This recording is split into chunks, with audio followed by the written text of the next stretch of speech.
नमस्कार दोस्तों, आप सभी का स्वागत है इस केदारनाथ धाम यात्रा में।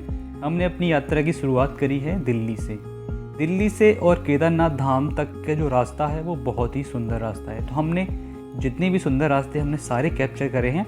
तो आप इस वीडियो को स्किप ना करें। अगर आप स्किप कर दोगे तो आप उन रास्तों का जो व्यू है, जो ब्यूटी है, वो आप मिस कर दोगे।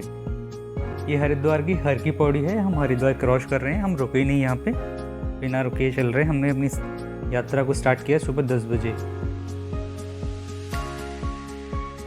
और ये आप जो व्यू देख रहे हैं ये है देवप्रयाग, जहाँ पे भागीरथी और अलकनंदा का संगम होता है। तो ये वही संगम दिखा रहे हैं हम आपको। हम यहाँ पे शाम को 7:30 से 8 हम यहाँ पे बच चुके थे और हमारा रुकने का प्लान था ऋषिकेश में, पर हम ऋषिकेश नहीं रुके। हमने सोचा कि कम से कम आज हम आधा रास्ता अपना कवर कर लें। तो हमारा आज का जो स्टे था वो श्रीनगर था। हमने फर्स्ट डे का स्टे अपना श्रीनगर लिया और अर्ली मॉर्निंग में हम लोग 8 बजे वहाँ से निकल लिए केदारनाथ धाम के लिए। तो ये वही रास्ते का जो अच्छे व्यूज़ थे उनको हम कैप्चर करने के लिए जो साइड में रिवर है, हम यहाँ पे उतर गए। हमने अपनी यात्रा की शुरुआत करी थी 16 अक्टूबर 2021 को दिल्ली से।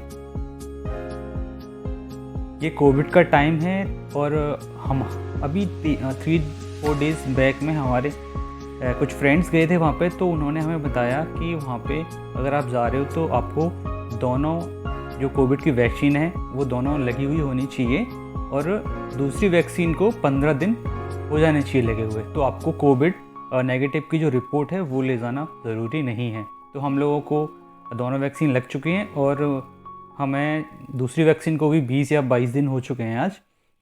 तो हमने सिर्फ रजिस्ट्रेशन कराया जाने के लिए। यहाँ रास्तों का व्यू देखिए, कितना सुंदर व्यू है इन रास्तों का।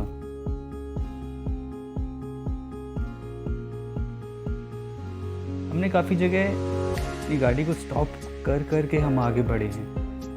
हर चीज़ को हमने एंजॉय किया है पूरे रास्ते में। बहुत ही सुंदर रास्ता है वहाँ तक जाने का। तो आप एंजॉय करिए इस रास्ते को।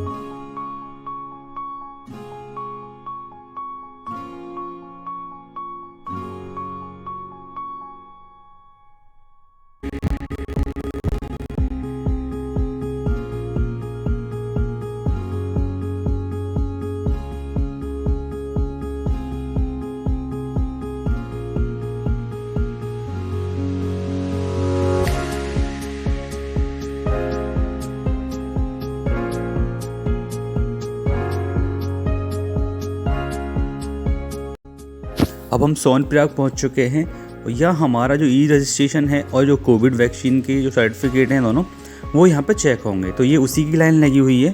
बहुत लंबी लाइन है क्योंकि इस टाइम पे यहाँ पे श्रद्धालु बहुत ज़्यादा आए हुए हैं, क्योंकि ये छुट्टियों का टाइम था। दशहरे की छुट्टियाँ पड़ी हुई हैं तो बहुत ज़्यादा श्रद्धालु आए हुए हैं। हमें पार्किंग में भी बहुत ज़्यादा प्रॉब्लम हुई अपनी गाड़ी को लगाने के लिए, क्योंकि सारी पार्किंग ऑलरेडी फुल थी। तो हमने पार्किंग से बाहर जाके अपनी गाड़ी को ऐसे ही रोड के साइड में हमने लगाया है, क्योंकि पार्किंग में यहाँ कोई भी जगह नहीं है, सारी पार्किंग ऑलरेडी फुल थी। तो ये है इनका ऑफिस, जहाँ पे रजिस्ट्रेशन के जो सर्टिफिकेट हैं वो यहाँ पे चेक किए जाएंगे और यहाँ से चेक होने के बाद फिर हमें वो अपना सर्टिफिकेट यहाँ पे इनको दिखाना पड़ेगा। ये चेक पोस्ट है यहाँ का, तो वो रजिस्ट्रेशन का सर्टिफिकेट है वो हमें यहाँ पे चेक करना है। चेक करने के बाद हम लोग आगे निकलेंगे गाड़ी को लेकर। और इससे मैं आपको एक बात करना चाहूँगा कि सोनप्रयाग वो जगह है जहाँ पे आप चाहे कि बस या बस से आ रहे हो तो आपको यहीं पे ही अपनी टैक्सी, बस या जो भी है वो यहीं पे स्टॉप करना होगा उसको, क्योंकि यहाँ से आगे कोई भी गाड़ी नहीं जाती है। यहाँ से आगे जो यहाँ के लोकल लोग हैं उनकी प्राइवेट टैक्सी चलती हैं, जो हम आगे आपको दिखाएंगे। जो टैक्सी के लिए भी बहुत ज़्यादा लंबी लाइन लगी हुई है यहाँ पे। तो वहाँ से उस पर्सनल टैक्सी से और उसका 50 रुपीज़ पर हेड का उसका किराया है सोनप्रयाग से और गौरीकुंड के लिए। ये उसी टैक्सी में जाने के लिए लाइन लगी हुई है।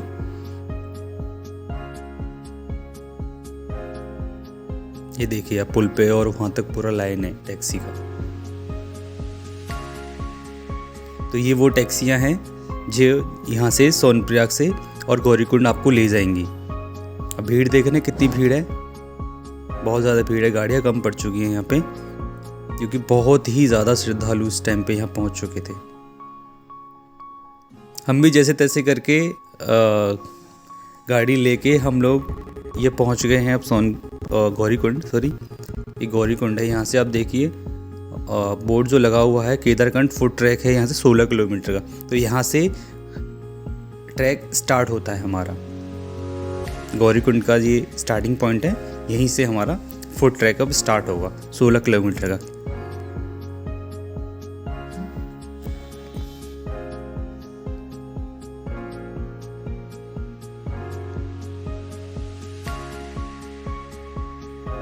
ये गौरीकुंड का टैक्सी स्टैंड है, यहाँ पे खाने पीने की कुछ चीज़ें हैं। तो ये ट्रैक हमारा स्टार्ट हो चुका है। ये गौरीकुंड है और ये गौरीकुंड की सारी मार्केट है।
और ये घोड़ा खच्चर का स्टैंड है, ये प्रीपेड काउंटर है।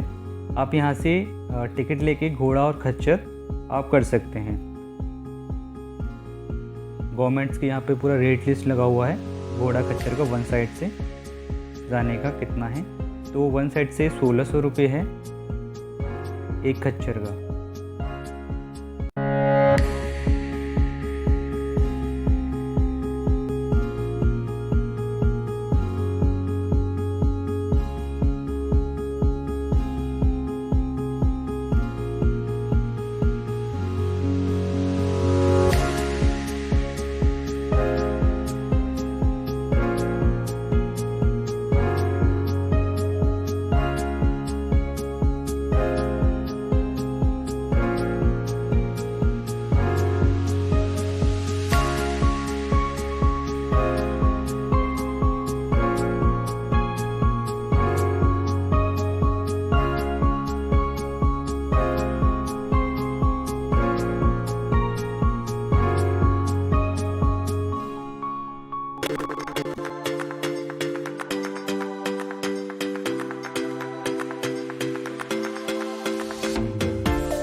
अब हम पहुंच चुके हैं बाबा के दरबार में। जी हाँ, केदारनाथ बाबा के दरबार पे हम पहुंच चुके हैं। सुबह के बजे हैं 6। हम लोगों ने रात में बेस कैंप पे स्टे लिया था अपना। लाइन देखिए, मंदिर से 1-1.5 किलोमीटर पीछे से लाइन लगी हुई है और लोग यहाँ पे सुबह 4 बजे से लगे हुए हैं। मैं आप सभी को एक बात बताना चाहता हूँ कि आप जब भी केदारनाथ धाम यात्रा का प्लान करते हैं तो प्लीज़ अपनी प्री बुकिंग करा के आएँ। या आपको बेस कैंप पर रुकना है या टेंपल के अराउंड जो होटल्स हैं उनमें रुकना है, वहाँ के लिए आप अपना पहले से ही प्री बुकिंग करा के आएँ, क्योंकि यहाँ पे हमें बहुत ज़्यादा प्रॉब्लम हुई थी कल रात में स्टे के लिए, क्योंकि सारे होटल्स, सारे टेंट्स, सब कुछ फुल था। बहुत ही मुश्किल से हमें यहाँ पे स्टे के लिए सुबह 4 बजे बेड्स मिले।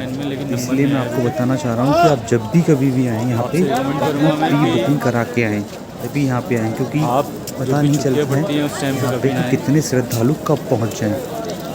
इसीलिए प्री बुकिंग बहुत ज़रूरी है। और इस टाइम पे अब जब हम आए हैं दशहरे की छुट्टियों में, तो यहाँ पे बहुत ही ज़्यादा श्रद्धालु पहुँचे हुए हैं। 20-25 हज़ार श्रद्धालु यहाँ पे पहुँचे हुए हैं। बहुत लोगों को तो यहाँ पे स्टे नहीं मिला है। हमने सुबह आके पूछा तो 5 से 6 हज़ार लोगों को स्टे नहीं मिला था। तो वो लोग यहाँ मंदिर के सामने सीढ़ियों पे उन्होंने अपनी पूरी रात गुजारी थी, क्योंकि सारे होटल्स फुल थे। लोग बहुत ज़्यादा पहुँच चुके थे यहाँ पे। हमने दर्शन कर लिए हैं और ये अभी मैं आपको दिखाऊंगा। ये शिला आपको दिख रही है, ये वो शिला है जब यहाँ पे बाढ़ आई थी 2012 में। तो ये शिला पीछे से बाढ़ में बह के आई और ये मंदिर के पीछे आके रुक गई। इसी शिला की वजह से मंदिर उस बाढ़ से बच गया, क्योंकि ये मंदिर के पीछे थी ये शिला, और इससे जो पानी पीछे पानी का जो बहाव था, तेज बहाव, वो इससे डाइवर्ट हो गया, जिस वजह से मंदिर को कोई नुकसान नहीं पहुंचा उस बाढ़ में। तो ये वही शिला है। यहाँ इस शिला की भी पूजा होती है अभी, तो मैं आपको वही शिला दिखाने जा रहा हूँ।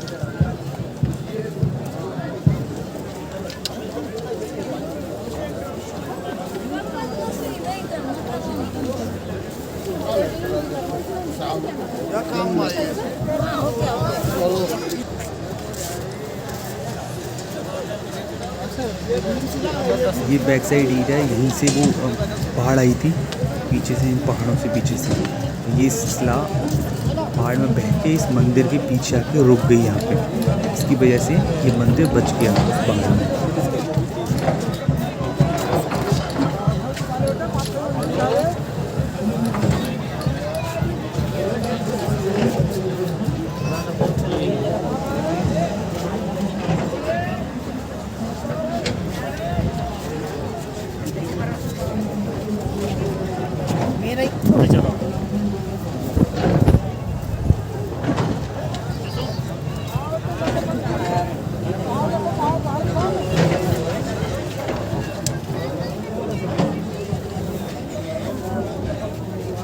और आप ये देख रहे हैं, पत्थरों के ऊपर पत्थर लोगों ने रखे हुए हैं।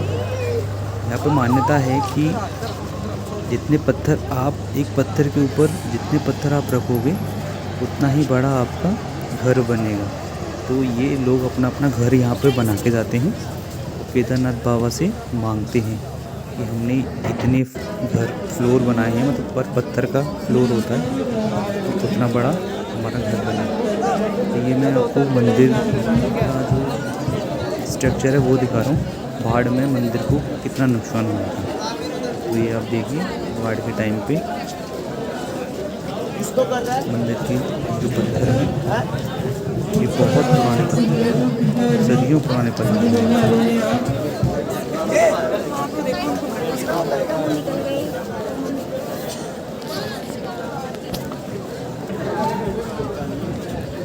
सारी गवर्नमेंट की जिम्मेदारी है, तुम्हारी कोई जिम्मेदारी नहीं। एक मिनट। अगर आपको हमारी ये वीडियो पसंद आती है तो इसे ज़्यादा से ज़्यादा लोगों तक शेयर करें और हमारे चैनल को सब्सक्राइब करें। और आप नेक्स्ट वीडियो कौन सा देखना चाहते हैं उसको भी आप कमेंट करके हमें बताएं। मैं ऐसी ही वीडियो आपके लिए लाता रहूँगा। प्लीज़ आप मुझे सपोर्ट करें और मेरे चैनल को सब्सक्राइब करें। मिलते हैं एक नई वीडियो में। Thank you.